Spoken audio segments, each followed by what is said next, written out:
Today we're at the solo art exhibition by a Nigerian artist titled Eniyan, an escape room. 31 new paintings, 5 site-specific sculptures, and a soundgasm. Join me as we explore the art with the artist. Come. Escape room is presented in 6 unique rooms, each characterized by a distinct color corresponding to the similar emotional states, namely the blue room, yellow, white, red, green, and black rooms. By entering each distinct room, visitors are encouraged to see themselves reflected within the narrative woven by Yusuff's artistry. But a lot of people are not art literate, so if you were to describe your style of art, how would you explain it to a 5-year-old? Okay, well, my art has a name, which is Ainoism. Yes. Which is coined from my name, Aina. And that's because I was born with the umbilical cord around my neck. So I call it the art of life because I survived deaths during childbirth. And also, so if I'm to like literally explain it to like a 5-year-old, I'll say my art is the art of the human journey. Yeah. The human navigation of life. Wow. Well, how did you start making, painting, or, how did you get into this space in general? In art? Yes. First of all, I always see my older brother, drawing when I was younger. Okay. My dad, I've seen him create like sign writing because he used to be like a commercial artist back then in the 90s. And yeah, so your background gave you a little bit of comfortability because you had people that somewhat had experience about expressing yourself through. Yes. Through. Yeah, art was basically what I leveraged on to be myself with myself, to have conversations with something that is always with me if there's nobody, you understand? So, and I've always wanted to like be very good at it, like get better. In anything I do, I always want to be better. Everywhere. Yes. Yeah. So before you found Ainoism, did you thread other parts, other? Yes, I did. Oh, okay. Can you tell us about that? I started drawing cartoons. Oh, okay. Drawing from Super Strikers books. Yes. Reference from them in primary school. Drawing Santa Claus on the blackboard, with chalk back then. Drawing Tom and Jerry, drawing from movie parks. Basically drawing what I see and also from pictures and also from what I see in front of me. So all those were, things that helped me to like get better. I always draw every day. Can I ask how long it took to make these pieces? I always say about 11 months. Yeah, about 11 months. Yeah. So, but with ideas, 2 years. 2 years. Generating the idea, 2 years. This is the first time ever walking into, an art gallery or an art space, that put thought into the floor, and I have to commend you, extremely for that. The process of installing this show, what I remember was, me trying to make sure I achieve coloring the stones. Oh. The floor was a big deal. I came across different challenges, changed a lot of things, used my backup plans on how to execute, and the stones are hand-painted stones. I can tell. And it took a lot of time, to put them together, having my friends support me, Yeah.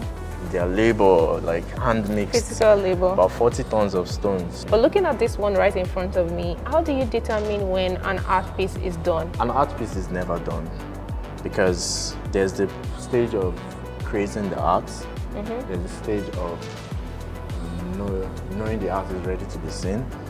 What finishes an art piece is the experience it derives, and it's still not finished because people will always have something new to experience from the work. So an artwork is not based on what you're seeing, it's also based on how it is responded to.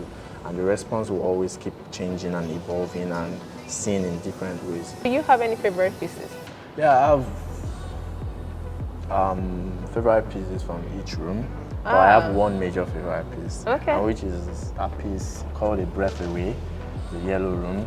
Yes. And that has like a lot of details in the content. And this also, particular one that particular one we're looking at.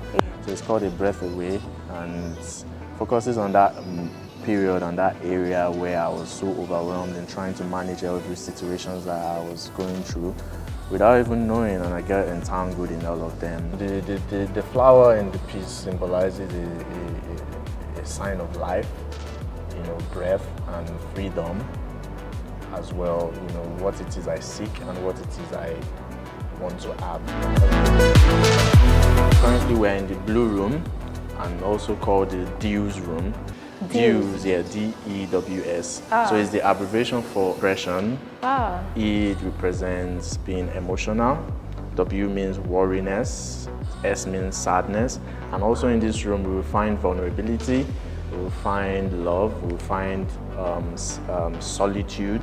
And we'll also find calmness as well. The yellow room is denoted by PUFI, which stands for procrastination, uncertainty, fear, and indecision.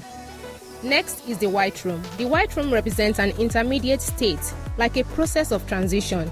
Denoted by WED, it stands for waiting, exiting, and distraction.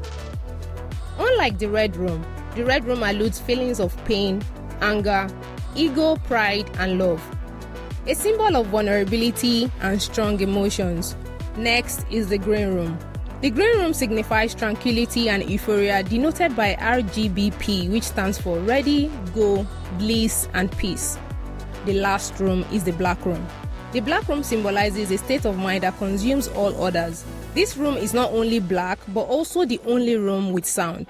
This immersive exhibition comprehensively represents Yusuff Aina's artistic practice and a visual journal of his transformation from vulnerability to strength, self-awareness, and stillness. This body of work consists of 31 new paintings, a site-specific installation, and a soundscape, all serving as portals into Aina's art through altered physical spaces, experimentation, and symbolism. I've noticed some things, you know, in the sculptures. They have slashes on them. Yes, so one thing you need to know about my sculptures are real life representation of what my paintings are. The mark symbolizes layers of experiences, you know, injuries or experiences exactly. When asked about limitations as a Nigerian artist, he had this to say. There's the financial area, which is like the first big deal, because if there's no money, no art to create. Two is the support system of the art space. You know, artists are struggling with, I struggled with acceptance of my work based on the dynamics of what people are showing now or something. There's also the challenge of the economy and the system of how art is being portrayed.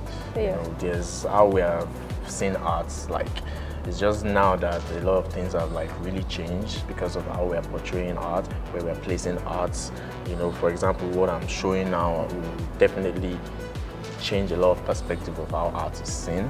You know, it can also be a form of healing, a form of therapy, which is what this show is about too. Accessibility, economy, financial profits to benefit us all, not just the artist. Also in the escape room is a wishing wall where visitors are allowed to share their experience and different emotions they felt during the exhibition, helping them understand which room their mind is currently in. And that's the escape room, and I just want to say thank you to Retro Africa, you know, for reaching out to bring this to life, because this has always been an imagination and now it's in real life, and it came out as good as I wanted it to be. And I'm really hoping to get to do more stuff, and also ask 21 for giving their space for me to bring this to life as well. And it's been a really amazing journey, and I hope this helps and inspire other people to come out of where they are currently at. Thank you. Artistry, they say, is a dance between skill and passion. This particular exhibition will be on display at the Art 21 spaces till the 6th of September 2023. Which of these pieces struck you out the most? Do tell us in the comment section. My name is Lois Oguni for GuardianTV. Bye for now.